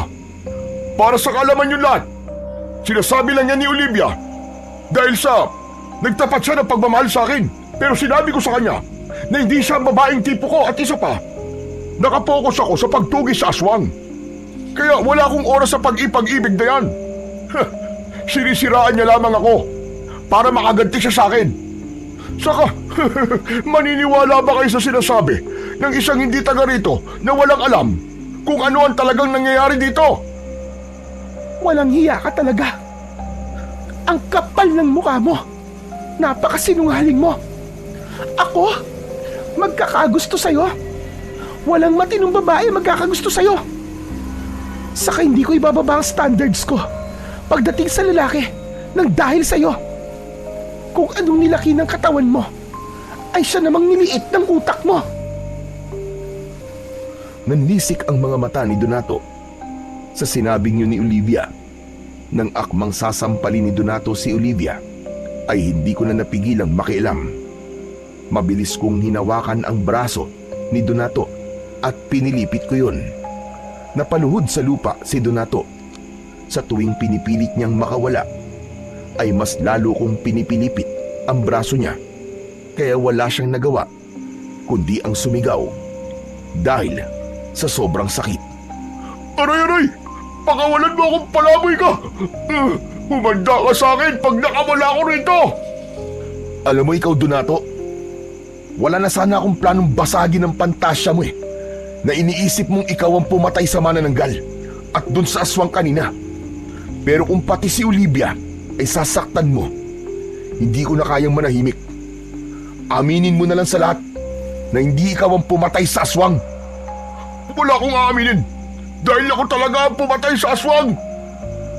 Pinilipit ko ng gusto ang braso ni Donato at halos maiyak na siya sa sobrang sakit. Aray ko! Una! Tama na! Oo na! Aamin na ako! Hindi ako pumatay sa manananggal at doon sa aswang! Ginawa ko lang naman yun para marami ang humanga sa akin eh! Tama na, Bayani! Tama na! Pakawalan mo na ako! Baka mabalin ang braso ko! Aray ko! Marahas kong pinakawalan si Donato. Hindi ako makapaniwala na magagawa ko yon. Sadyang napuno lang ako dahil maging babae ay handang saktan ni Donato para lang mapanindigan ang kanyang kasinungalingan. Tinignan si Donato ng mga tao nang may kasamang pangungutya. May mga nagbulungan pa na halatang si Donato ang pinag-uusapan. Tila hindi na kinaya ni Donato ang lahat. Nahihiya siyang tumayo at tumakbo palayo. Nang sandaling yon ay napansin kong iba na ang tingin ng mga tao sa akin. Hindi na pandidiri at pangungutya ang nakikita ko sa mga mata nila, kundi paghanga na. Isang bagay na matagal ko nang hindi nararamdaman simula nang maging isa kong palaboy. Matapos ang pangyayaring yon, ay dinala kami sa ospital sa bayan. Agad na ginamot ng mga doktor ang sugat namin ni na Olivia at Mang Erming.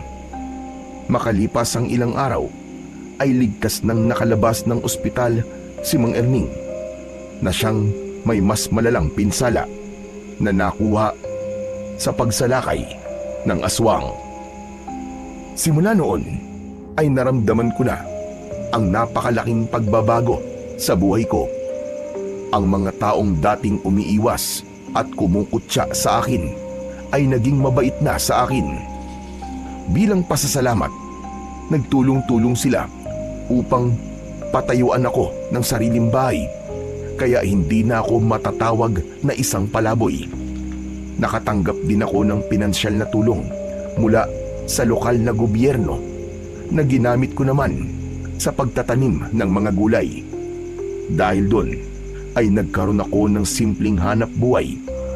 Inamin ko rin sa lahat ang totoo na isa kong mananabas ng aswang, at yun ang dahilan kung bakit kaya kong harapin ang mga aswang. Habang unti-unting bumubuti ang aking buhay, ay naging mas malapit din kami ni Olivia sa isa't isa. Hanggang sa naging magkasintahan na kaming dalawa. Habang si Donato naman ay piniling umalis sa baryo dahil sa labis na kahihiyan. Doon ko lubos na naunawaan ang isang mahalagang aral sa aking buhay.